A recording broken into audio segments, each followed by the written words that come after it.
حضرت ابو درداء رضی اللہ عنہ بیان کرتے ہیں، رسول اللہ صلی اللہ علیہ وآلہ وسلم نے فرمایا، روز قیامت سب سے پہلے مجھے سجدہ کرنے کی اجازت دی جائے گی اور سب سے پہلے مجھے سجدے سے سر اٹھانے کی اجازت دی جائے گی۔ پس میں اپنے سامنے دیکھوں گا تو تمام امتوں میں سے اپنی امت پہچان لوں گا، اور اسی طرح اپنے پیچھے، اسی طرح اپنے دائیں اور اسی طرح اپنے بائیں۔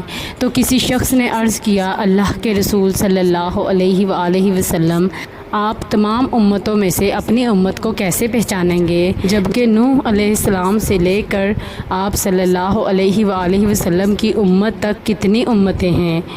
آپ صلی اللہ علیہ وآلہ وسلم نے فرمایا، وضو کے نشانات کی وجہ سے ان کے ہاتھ، پاؤں اور پیشانی چمکتی ہوگی، ان کے علاوہ کوئی اور ایسا نہیں ہوگا، اور میں انہیں اس لیے بھی پہچان لوں گا کہ انہیں ان کا نامہ اعمال دائیں ہاتھ میں دیا جائے گا، اور میں انہی پہچان ایک اور علامت سے بھی لوں گا کہ ان کی اولاد ان کے آگے دوڑ رہی ہوگی۔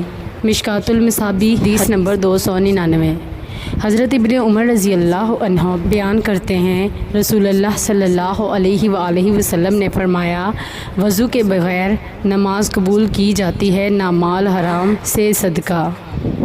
مشکوٰۃ المصابیح، حدیث نمبر 301۔ حضرت جابر بن سمرہ رضی اللہ عنہ سے روایت ہے کہ کسی شخص نے رسول اللہ صلی اللہ علیہ وآلہ وسلم سے مسئلہ دریافت کیا، کیا ہم بکری کا گوشت کھا کر وضو کریں؟ آپ صلی اللہ علیہ وآلہ وسلم نے فرمایا، اگر تم چاہو تو وضو کرو اور اگر چاہو تو نہ کرو۔ اس نے پھر دریافت کیا، کیا ہم اونٹ کا گوشت کھا کر وضو کریں؟ آپ صلی اللہ علیہ وآلہ وسلم نے فرمایا، ہاں، اونٹ کا گوشت کھا کر وضو کر۔ اس شخص نے پوچھا، کیا بکریوں کے باڑے میں نماز پڑھ لوں؟ آپ صلی اللہ علیہ وآلہ وسلم نے فرمایا، ہاں۔ اس نے پوچھا، اونٹوں کے باڑے میں نماز پڑھوں؟ آپ صلی اللہ علیہ وآلہ وسلم نے فرمایا، نہیں۔ مشکوٰۃ المصابیح، حدیث نمبر 305۔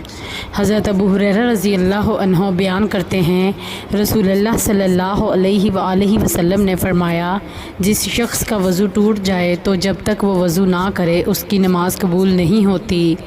مشکوٰۃ المصابیح، حدیث نمبر 300۔ حضرت عبداللہ بن عباس رضی اللہ عنہ بیان کرتے ہیں کہ رسول اللہ صلی اللہ علیہ وآلہ وسلم نے دودھ پیا تو کلی کی اور فرمایا، اس میں چکناہٹ ہوتی ہے۔ مشکوٰۃ المصابیح، حدیث نمبر 307۔